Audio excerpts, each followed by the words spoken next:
Sabe, na minha busca pessoal sobre o espiritual e o religioso dentro de mim, para tentar se reconectar, né, com a natureza, com essa consciência universal, eu busco muitas árvores. Uma que eu venho muito aqui para abraçá-la e me sentir abrigada. E depois disso, de eu já praticar isso muito tempo, eu notei que existe um conhecimento, existem mitos, né, de povos indígenas falando dessa árvore como um lar. Sim. Conta aí pra gente um pouco. Não, exatamente. Eu entendo totalmente essa tua conexão com ela ou com qualquer outra árvore. Né? Para os povos indígenas do Acre, né, ali do oeste da Amazônia e mesmo no estado do Amazonas, a sumaúma é uma planta sagrada. Ela, às vezes, ela já é uma planta muito alta, né? Então ela meio que ela conecta a terra com o céu, né? E eu acho que vem um bocado disso, essa percepção dela ser um ser sagrado, que na verdade é comum nos mitos de vários povos originários. Né? Os nórdicos, lá os vikings, eles tinham o Yggdrasil, que é essa planta que de fato, através dela você podia chegar no céu, né? Uma árvore de tão grande que era. E os nossos indígenas, nessa região, eles constroem as suas aldeias em torno da sumaúma. Então essa planta para eles é corpo, como é para você quando vem e abraça, é um corpo que você está, né, ali tocando. Mas ao mesmo tempo é casa, né, como você falou, você se sente abrigado, eles constroem as suas aldeias em volta. E ela, ao tocar o céu, ao ligar a terra, porque as raízes dela vão lá no fundo, então ela liga a terra com o céu, ela também é cosmos. E é um pouco esse caminho que eu acho que é isso que a gente vinha conversando, de como que a gente se joga no mundo. Então, se a gente se percebe como sendo o corpo que de fato nós temos, mas esse nosso corpo é casa também. Ele é casa porque a gente tem mais bactéria dentro de nós do que a gente é um ecossistema já de cara. Então, nesse sentido, a gente é casa, mas a gente é casa também quando a gente está conectado aqui uns com os outros, né? Quando a gente está dentro, assim, do mundo que nos cerca, humano. E a gente é cosmos ao se atirar. E como que a gente se atira? Para a gente se atirar, o nosso espírito tem que sair de nós. E como que o espírito se joga?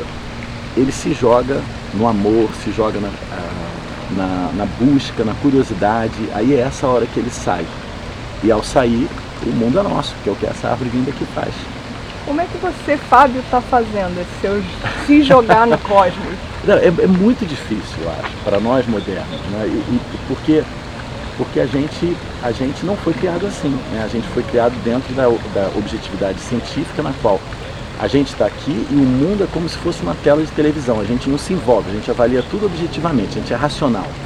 Às vezes ele prende o meu emocional, que não aflora, porque tem uma prisão racional, que é o meu cercadinho, entendeu? Porque não é para se pensar a respeito. Não né? é para se pensar a respeito. Eu acho que é a experiência, né? Você tem que experienciar o conhecimento, né? A gente só conhece o raciocinar o conhecimento.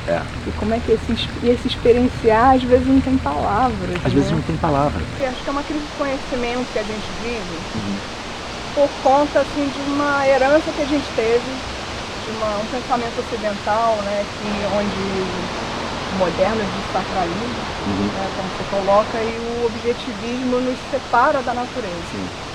E agora a gente tem que lidar com essa questão da sustentabilidade, e está parecendo impossível trabalhar ela sem essa reconexão.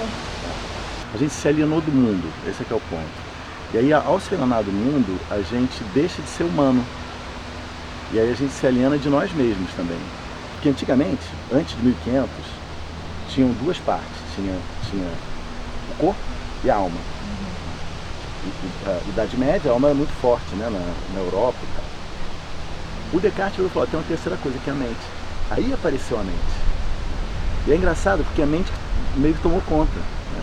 A gente não crê, o moderno não crê na alma ou no espírito. Para o moderno, o negócio é a mente. O espírito é um negócio que entra e sai da gente. E esse sair, ele quase que não é um sair, né? É um entrar para o mundo, a conexão coletiva. É um sentimento que, para mim, o nome que eu dou para esse sentimento é de pertencimento. Pertencimento. Eu sinto assim, pertencer. E aí isso conecta completamente com o que os nossos amigos indígenas aqui do Brasil falam. De noite, no sonho, o Davi Copenau, no livro lindíssimo dele lá, A Queda do Céu, ele voa com um chapéu por aí, olha o mundo, Então na hora do sonho a gente sai do nosso corpo, na hora da miração, você está nos rituais indígenas e tal, esse nosso espírito sai. E aí essa saída, eu acho que é o nosso pulo no mundo, é a gente se jogar no mundo. Porque a gente alienado dentro do nosso corpo, dentro da nossa pequena mente, é uma cerquinha. E para se conectar a gente tem que se atirar. Assim, a infância dá muito isso pra gente, né? Então, a forma como eu fui criado aqui, os meus pais gostavam de pescar, os meus avós, então a gente ia pro Canal da Barra, que naquela época era lindo, ou eventualmente até para a própria Baía de Guanabara. E aí eu me lembro, assim, e aqui no Jardim Botânico também brincando, mas o contato com a água, mesmo com esse ventinho aqui que está batendo na gente, se você parar um pouquinho dentro, você está ali nadando, uma hora que você relaxa, chega sempre um instante, não sei se você já notou isso que eu vou falar, que você não sabe direito o que é seu corpo, o que é água. Ou quando bate o vento, você não sabe direito o que é seu corpo, o que é o vento. Aí nessa hora você sente a mistura. E essas são as memórias mais vivas de infância para mim. E aí o que eu acho que acontece é que à medida que a gente cresce, a maneira como a gente é educado, inclusive nas escolas, a gente perde isso. A gente perde a atenção a isso. E aí eu acho que para retomar a atenção, comigo veio mais tarde com rituais indígenas. E com plantas mestras que reabrem, eu acho, algumas dessas portas para nós. Portas essas que eu via na minha infância, sem mediação alguma, né? Então acho que as plantas, os povos indígenas que na verdade não se desconectaram, né, dessa natureza, eles têm caminhos, são pessoas com quais a gente precisa conversar para a gente entender como é que a gente volta para nossa casa. É aquilo que você falou, né? Se a gente precisa voltar para casa, eu vou perguntar para quem nunca saiu dela. Exato. Né? Aí de novo eu vou na infância, você se imagina, quantas vezes eu me perdi de criança, que eu era meio levado, isso sumia. Eu fico arrepiada aqui, porque na verdade você nunca saiu dela também ali. Ele está na sua infância, ele está numa semente, né? Exatamente, aquilo que a gente estava conversando sobre a semente. Uma semente de uma árvore linda como essa aqui, ela carrega anos, às vezes milênios de história evolutiva por trás dela. Que quando germina, aquilo está preparado para o presente. E com um caminho que antecipa um futuro até. Toda essa sabedoria está dentro de uma semente. Assim como nós temos isso dentro de nós também. Então a gente, ao mesmo tempo, passado, presente e futuro. Não tem essa linearidade, né, de tempo. O tempo é um tempo. E tem um outro tempo, que é o tempo anterior a nós. O tempo antes da gente estar aqui. O tempo dos nossos ancestrais diretos e indiretos, como são os nossos indígenas aqui, por exemplo. Só que até esse tempo da ancestralidade ele ainda vive. E de uma certa maneira, vive nos nossos povos indígenas, vive em povos ancestrais do mundo inteiro. E de uma certa maneira, a nossa forma moderna de viver, que é uma forma que tem no futuro, não uma coisa aberta, mas um lugar de chegada, uma medida de sucesso, essa nossa busca por esse tipo de futuro mata outras formas de vida. Aliás, vem matando há pelo menos 500 anos outras formas de vida, humanas e não humanas. E sempre que a gente mata uma forma de vida, uma parte dessa consciência planetária a gente deixa de acessar. Então a minha busca adulta tem sido muito através de conversa com esses povos, e são coisas que eu hoje faço, não só essas conversas com povos indígenas, mas com religiosos também. E religião, se a gente olhar a sua origem latina, o que significa essa palavra? Religare significa reconectar.